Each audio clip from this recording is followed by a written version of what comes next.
Welcome to the Beverly Hills Plastic Surgery Podcast. I'm Dr. Jay Calvert, and I am coming to you today with my amazing co-host, of course, Dr. Millicent Ravello. Millicent, how are you doing? I'm doing amazing. Bonjour. Bonjour. Bonjour. To you. We are in Paris. We are in Paris doing a live podcast of the Beverly Hills Plastic Surgery Podcast at this amazing meeting called IMCAS. We are at IMCAS 2022, Paris, France, after COVID. Yes. What could be better? Not a whole lot, to be honest. It's pretty good. It's been amazing. It's pretty good. It's pretty amazing. So IMCAS is an international meeting combining aesthetic, dermatology, and plastic surgery practices. So it is a huge international phenomenon with many doctors, many industry partners, and it's just fabulous. I mean, there's no other word for it. No, I know, and you're totally, I knew you were going to love this, by the way. I'm loving it, yes. Yeah, I knew you would. So the truth is that because of the combined specialty approach with plastic surgery, dermatology, facial plastics, it just makes this meeting robust, exciting, innovative, and really it's where all the cutting edge stuff is coming from. It really is. So from the physician medicine standpoint of things, absolutely. Because at least in America, when we have our meetings, they're very specific to plastic surgeons, to facial plastic surgeons, to dermatologists, to cosmetic surgeons. It's so unique, and each little area has their specialty. And here, from a medicine standpoint, it's everyone. So you're getting a whole breadth of expertise and experience and knowledge that really is quite unique in that regard. It is. I mean, and it's in Europe, so there's a whole different vibe to it. The willingness of people to try new things, yes, to get out and really be sort of facing forward the technology Absolutely. of the future. It's Absolutely. all here. It's all here. And that goes to show with all of the industry partners that we have here. So these are the device reps. It's the new injectables. It's the new fillers. It's the new lasers. It's the new everything. The cosmeceuticals, by the way, here are bananas. Oh my gosh, the skincare, everything about it is just cutting edge, new technology, new information that, I mean, let's just face it, we don't have in the States. We just don't have it. We don't. For many reasons, I mean, that can be a whole separate podcast related to our FDA, approval process and the whole thing. But that being said, there's good and bad to everything. There's good and bad to everything. The stuff that is out here is definitely new and cutting edge. And it kind of makes me a little sad walking around looking at everything. So I'm like, that's really cool. And I won't be able to ever use it. That's awesome and too bad for us. That sucks. So we had a couple of sessions so far, and Yes. there's more to come. Yes. But I thought the mid-face section that we did where talked about the operation that both you and I do. Of course, it was, something that we've talked about before on the podcast. Right. Oh, yes. A little reference my own personal podcast about having a mid-facelift. So yes, we talked about that was the topic of yesterday. So you gave some lectures on that. And then we had a unique experience. We went out to the cadaver lab at the School of Surgery here in France. Yeah, it was the pretty cool. The school was really great. They wheeled out some cadavers for us. The medical students had been working on them and doing some dissections as well. And so we were able to really open up the face and show the anatomy of all these things that we talk about and that are so critical to surgery. And then the really cool thing, so going back to how this is a combined medical program here, is that the surgeons were there doing the anatomy. So we were doing the dissections and showing all of the actual anatomy. And then we had partners on the opposite side of the city doing live injections of fillers in those areas. So they were showing the participants, where the vessels are, where the nerves are on our dissections, and then the injectors were saying, well, now that we know this is how we're going to stay away from these critical areas, and this is what the anatomy means to us when we're doing the injections. So it's a really cool dynamic, again, blending surgery with the medical specialties. Yeah, I thought it was great. I mean, we got to, the nose and the mid-face, to sort of kind of my that's kind of my That's your- spot. that's your area, You know, yeah. that's my area right through here.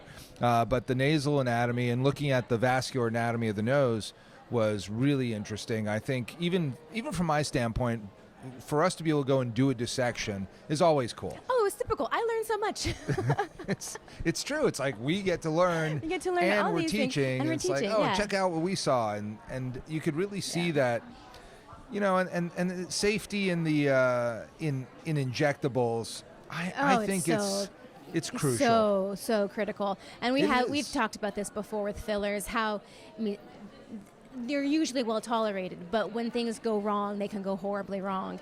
And so safety in fillers is really paramount. And that's basically what this whole course was geared towards: safety and avoiding critical structures. Yeah, I mean, and that really comes down to the vascular anatomy. Right. But it also, you know, there's also nervous structures. Sure. We showed the inferior orbital foramen. We showed how the angular artery goes right up the sidewall of the nose and right into into the the orbit. eye, You know, right into right the back through. Optical nerve. Yeah, and But then we also saw the fat pads. So Yeah. this goes back to how you volume rejuvenate a face. Like, where do you put volume to make it actually work in the face and not just putting it haphazardly? So there was a lot to take home from that. I like how they when I said, yeah, you know, it's really dangerous to inject the nose. You got to watch out for this. And they're like, yeah, and everybody does. So why don't you tell us how to do it safely? Like, that's nice that you think it's dangerous. Yeah. But We in don't reality, care. We do it all the yeah. time. And So so just- how do we do it and be safe? Right. Just tell us what you're here to say. Yeah, I mean, it's true. I mean, we all do inject the nose. Yeah. I did like that the take-home message for safety was if the nose has been operated, you don't want to inject it. They were very clear about that, which I Yeah, appreciate. and that's- because that's is good. You send them back to their surgeon, let them deal with that if it needs to be injected. And they're very brave. There are lots of people are out there injecting noses, even though it can have a high risk profile. But they were very clear. If it's been operated, don't touch it. Yeah, and injecting if you inject an operated nose, you know, you are really taking a huge risk because you don't know where the vessels really are after that scar If it's all been process. taken after apart. Everything's Right. been taken apart. It's been put back together some other way. And so I think that message was Loud really and clear. clear. Yep. And I think very, very positive that that's the answer. I agree.